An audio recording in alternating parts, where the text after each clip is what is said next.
Let's face it, when I was growing up, there was not a lot of emphasis placed on safety concerns for toys. And what about this innocent rubber doll, which you market under the name Johnny Switchblade? Press his head, and two sharp knives spring from his arms. There wasn't much, if any, governmental oversight. A company simply invented a new toy and they could start selling it. Well, we'd like to show you another one of Mr. Mainway's products. It retails for $1.98, and it's called Bag of Glass. Jarts, for example, were outlawed in 1997 after 3 people had died from their injuries after being hit in the head by one of these. And it's illegal to sell these today. You're not going to find them on eBay. Yeah, well, look, you know, a kid, the average kid, he picks up, you know, broken glass anywhere. The beach, the street, garbage cans, parking lots, all over the place in a big city. We're just packaging what the kids want, you know. These toy irons got hot, and if they fell off the table, they can do some serious damage.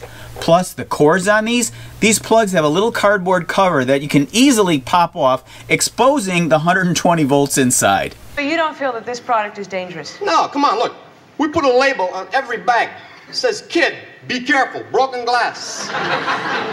Having said all of that, let me say that dangerous toys were a lot of fun. Using dangerous toys with caution and treating them with respect, kids were able to learn more about science, construction, physics, a lot of real-world skills. Today on Alley Picked, I want to go into depth on 2 of these dangerous toys, this lead soldier making kit and this easy bake oven. I'm going to test them out, show you how they worked, and tell you why they were so dangerous. Welcome to Alley Picked.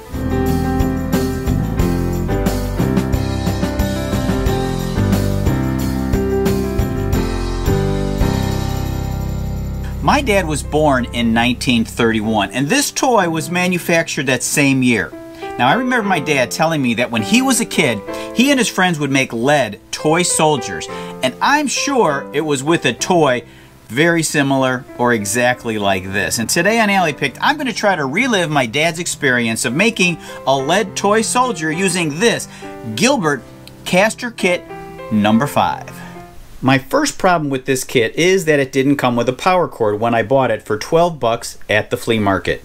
Not only am I risking my life by breathing in lead fumes, and it's a fire hazard, but now I risk electrocution in order to bring you cool videos. That should be worthy of a like and a share. I did, however, have my electrician friend at least test this thing out first, and it didn't blow up. This takes about 10 to 15 minutes to reach maximum temperature. I use my temperature gun to check. The heat seems to reach a maximum temperature around 720 degrees.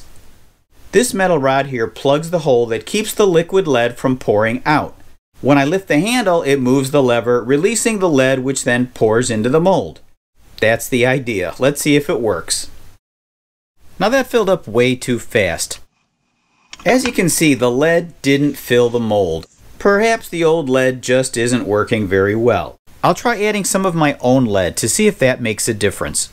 I don't think the lead even filled up the mold. Sure enough. You can see when I add the lead, it's as though the hole at the top of the mold is too small. Unfortunately, this is the only mold that I have for this machine. Next, I tried coating the mold plates with a silicone lube. Still no luck. My last attempt was to use a propane torch to heat up the molds. That did work a little better. I guess it's a wounded soldier making kit. I have to admit it's a little disappointing only making some soldier parts and pieces. Maybe you have more experience with this than I do. I personally think it's because of the mold. The opening at the top is just too small. I'm going to be on the lookout for some additional molds that fit this kit, and maybe I'll give it another try in the future. If you have any thoughts on this, please leave them in the comment section of this video.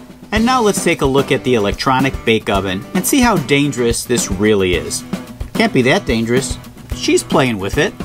Easy bake, fast as you can. Mix 'em up, pour 'em in the pan. Slide 'em in, let 'em bake now. Slide 'em in, slide 'em out, easy bake, wow! This is a later version and a knockoff of the Easy Bake Oven.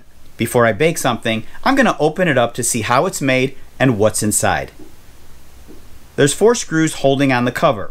The first thing I notice about the cover is that there's no wires connecting the control panel, which has a timer. That means that the oven never turns off unless you unplug it. That's a very unsafe design. The heart of the oven is this aluminum fixture. Look at that. That's nice and shiny. Inside is the heating element, which is a single 100-watt light bulb, which, as I said, stays on until you unplug it. I have some pancake mix. Let's test the oven. Easy bake, fast as you can. Mix 'em up, pour 'em in the pan. As you can see, my hand fits inside and I can reach the hot metal. My hand also can get pinched by that inside cover. The outside temperature is 116 degrees. The inside temperature is almost 260 degrees. That's pretty hot. After cooking for 15 minutes, it's almost done, but I put it back in for another 12. Slide 'em in, let 'em bake now. Slide 'em in, slide 'em out, easy bake, wow! Back in the 1960s and 70s, it seems that everybody came out with the version of a toy cooking oven. There were toasters, microwaves, cookie factories, pizza ovens. These toys came in all kinds of shapes and sizes and colors. It seems that everybody wanted to cash in on the popularity of this product.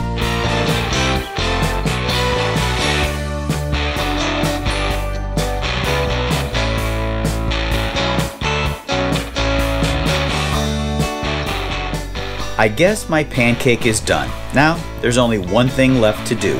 Only Kenner's Easy Bake Oven Set makes such delicious cakes, cookies, candy, brownies, pizza, pies, and biscuits. It bakes like magic with 2 ordinary light bulbs and has a special cooling chamber. Easy Bake by Kenner. It took me 27 minutes to make a small pancake using the electronic bake oven, and I didn't burn or electrocute myself. Now the big question, what does it taste like?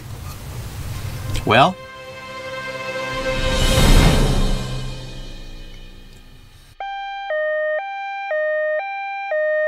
that was really disgusting. But is this thing dangerous? Danger, danger, danger. Why, sure it is. It has no safety shutoff whatsoever. It could fall in a sink that's filled with water. I measured 260 degrees on the inside. Now, is that hot enough to start a fire? Well, no, but if a baby or toddler sticks their hand in there, they can get a serious burn. I believe it's very important to teach children safety. With proper training and supervision, let them play with dangerous toys and tools. They need to learn how to use them properly. I'm Tom. This is Allie Picton. Now, it's time to play with my clackers.